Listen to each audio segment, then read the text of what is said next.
The most famous of these Spanish survivors was Núñez Cabeza de Vaca. His role in the entrada was to serve as an accountant and make sure the crown got their cut, their quinto, and scribes and accountants and other officials in charge of official record keeping went on every entrada. Cabeza de Vaca was keeping records of the expenses of the trip and serving as the eyes and ears of the crown. Now he was enslaved.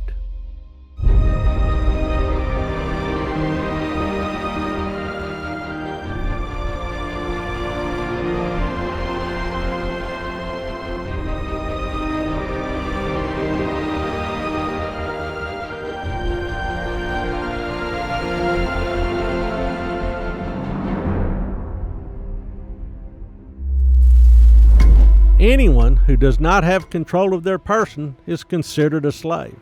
The indigenous enslavers moved him around from tribe to tribe as something of a curiosity, using him for manual labor.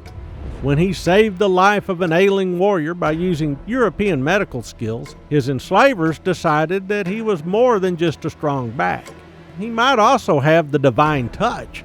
After 3 years, Cabeza de Vaca joined 3 other survivors: Alonso del Castillo Maldonado, Andres Dorantes de Carranza, and a Moorish man, Mustafa Azemuri, better known by his enslaved nickname Estebanico, or Little Stephen.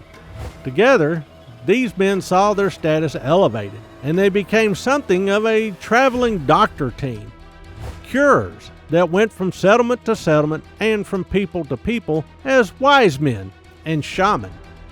Theirs were perhaps the first European eyes to see the interior of what is now present-day Texas and northern Mexico. After years of wandering, Cabeza de Vaca and his companions made it to a Spanish outpost in northwestern Mexico.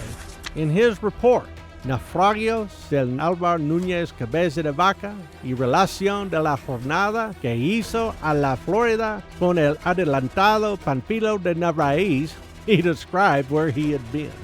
He told of inhabitants that lived simply, were heavily tattooed, and largely naked. These natives lived close to the edge of starvation. In lean times, some resorted to picking undigested seeds out of animal dung for food. In short, Cabeza de Vaca did not believe that there was much to be had in what is now Texas. Yet, the rumors of riches beyond the horizon persisted. The natives described a great civilization farther north. Perhaps un otro México, un nuevo México, or a New Mexico might still be discovered. Estebanico verified these accounts. This was more promising news and led to a lot of interesting barroom talk and speculation back in Spain and in the saloons and cantinas of Mexico. The Viceroy of New Spain dispatched a priest, guided by Estebanico, to learn the truth, but the expedition returned empty-handed after their guide disappeared and was presumed dead. 2 important personalities applied for entradas into North America to follow up on these rumors. Starting in 1537 and running to about 1542, these expeditions became the next glimpse of people that inhabit North America. One of these, Hernando de Soto, operated out of the Caribbean and explored Florida and what is now the southeastern United States. His expedition traveled as far as North Carolina and as far west as Arkansas and crossed the Mississippi River. After De Soto's death, his men moved through present-day East Texas and on their way back to Mexico. The other great conquistador pushing into North America at nearly the same time was Francisco Vázquez de Coronado.